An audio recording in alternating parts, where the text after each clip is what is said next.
Welcome back, everybody. Oversteer here.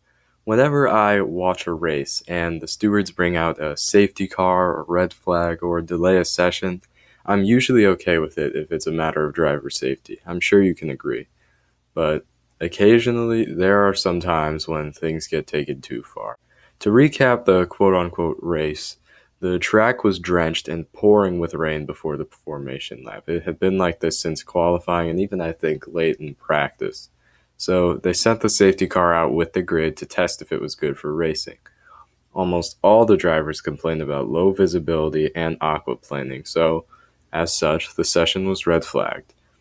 During the 3 hours of waiting for the race to resume, people had to find something to do, which included Lando falling asleep, Daniel putting a McLaren team member in a chokehold, and Mick and Seb playing football, or soccer for my fellow Americans, in the Haas garage.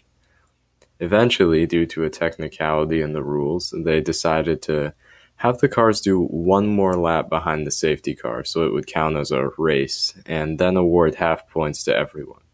That means Lewis was going to finish in third, Max was going to finish in first, and George Russell was going to finish in second place, and he did. Knowing his luck, of course, this is how he ends up getting a podium, but he deserves it after that qualifying run. So, to summarize everything, we watched them drive behind the safety car for a lap, waited literal hours, then watched them do it again and end the race. Just think about that for a second. No, you know what? You don't even have to think about it. If you're watching this video, chances are you've watched the race or you know what happens. I genuinely believe this was one of the worst races since F1 went to the US in 2005. If you know, you know. If you don't, look up Indianapolis 2005. It's absolutely worth looking into. There are several reasons why I'm really disappointed with this race, as I'm sure you are too. First of all, the FIA and the stewards persisted that they were going to have a race on Sunday, even with continuing rain pouring down. This was the worst rain we'd seen all weekend, and the conditions were impossible to race in. I mean, even the safety car was struggling. We saw the safety car have a bit of oversteer, and when the safety car has oversteer, that's when you know you should probably reconsider sending the cars out on track. And if the cars went on track, there was really no chance they were going to go wheel to wheel because the drivers are already nervous in these conditions. I mean, yes, they're racing drivers. When it's time to race, they're going to go as fast as they can. But when you can't see the car in front of you, or next to you, or behind you, you can't race what you can't see. And even if they did, someone was bound to crash. And when they crash, the safety car is going to be brought out, the session's going to stop. I mean, we already saw on Saturday with qualifying. I think it was start of Q3. Lando was looking like he was going to get pole position. As he's about to begin his lap, Sebastian Vettel comes on the radio and says, "Hey, these conditions are really dangerous, man," but stewards don't do anything. Lando starts his lap, goes up Eau Rouge and Radion, goes straight into the barriers, and that was a scary crash to watch on TV. Luckily, he was okay, but that just proves to you, even when he's not racing anybody, the conditions were that bad. And on Saturday, conditions were actually better than they were on Sunday. Now, because of all this, I've already listed the rate. The stewards should have done something about that. But because they didn't, our time was wasted, and especially the fans who went to watch the Belgian GP in person. If you were in Belgium at the time and you were hoping to see the drivers race, maybe this was going to be your first F1 race, maybe you've been there for a long time, it doesn't matter. If you were there and you waited in the rain, you were cold, you were drenched, you were so excited to see the cars race, and then they do 2 laps behind the safety car, and they say, "All right, race is over, pack your things and leave." I can imagine you're being furious right now. I am genuinely sorry if you had to go through that. I really am. It was handled horribly by the FIA. And, people have said that, why didn't they just postpone the race? The conditions were bad enough. I've even said that after the race.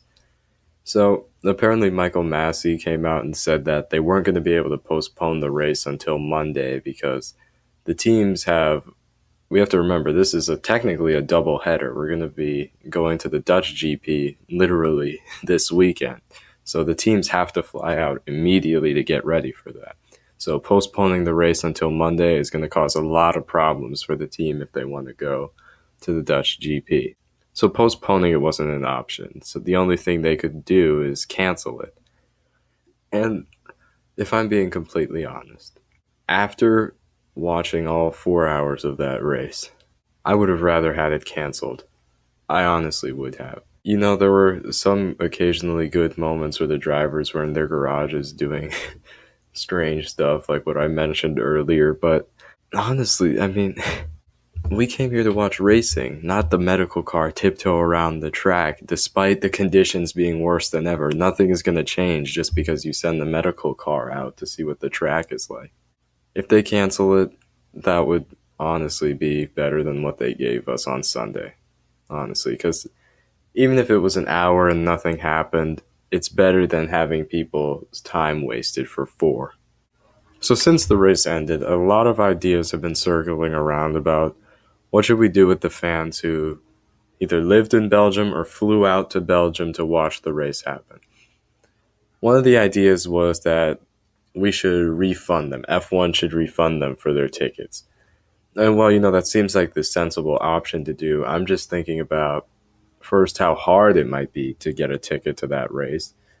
And if you don't live in Belgium, to get a bus, train, or even if you have to fly out to Belgium to get there. I mean, just a simple refund for the ticket isn't going to cover all of that. So out of all of the ideas that I've heard, the best one that I found was, as most of you may know, the Japanese Grand Prix was canceled. So people have been wondering, along with F1, where should we go to replace that race so that we can fill it in and get all the races we need for the calendar. Tracks like the USA, and then there's another track in the Middle East that they're considering to go to, are all options. But after the race that went on today, the idea is that they should have the Belgian GP moved to replace Japan and have everyone who bought tickets to that race have a free pass to go there. It doesn't cover the train, plane, or bus fees that I was talking about if they had to fly out or cancel anything or take vacation days. But really, it sounds like the best option I've heard out of all of them. And after coming out of the summer break, I have been waiting so long for a race to come up, and I'm sure you did too. I know you did too. After seeing this, I really can't wait to go to the Netherlands. I really can't. I know you feel the same. But until then, thank you guys so much for watching. You probably didn't enjoy the race, but if you at least enjoyed the video, hit the like button, consider subscribing, and turn on notifications so that you never miss an upload. I'll see you all in the next video. Have a good one.